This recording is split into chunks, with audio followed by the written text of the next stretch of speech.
ఏమని అంటాడు ఆయన యేసుక్రీస్తు వారు? ఇదిగో మృతుడనైతిని గాని యుగ యుగములు సజీవుడిగా ఉన్నాను అని అంటున్నాడండి. సో కాబట్టి మన దేవుడు యేసుక్రీస్తు వారు ఎలాంటి దేవుడు అంటే మృత్యువై తిరిగి లేచిన దేవుడు, యుగ యుగములు సజీవుడిగా ఉన్నవాడు. అందుకనే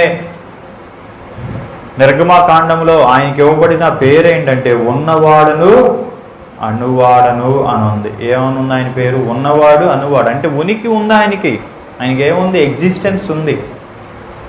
ఏముంది? ఎగ్జిస్టెన్స్ ఉంది. ఇక్కడ ఈ శానిటైజర్ మన కంటికి ఎలా కనబడుతుంది? అది ఉంది కాబట్టి మనకేమవుతుంది? కనబడుతుంది. కాబట్టి మనం అది ఒక లేదనుకోండి, మన కంటికి కనబడిందా? లేదు. అలాగే యేసుక్రీస్తు వారు ఉన్నవాడు కాబట్టి, ఆయన ఉనికిలో ఉన్నవాడు కాబట్టి ఆయనను మనం ఏం చేయొచ్చు? దర్శించవచ్చు. ఆయనను మనం ఏం చేయొచ్చు? స్మరించవచ్చు. ఆయనను మనం ఏం చేయొచ్చు? కనుగొనవచ్చు.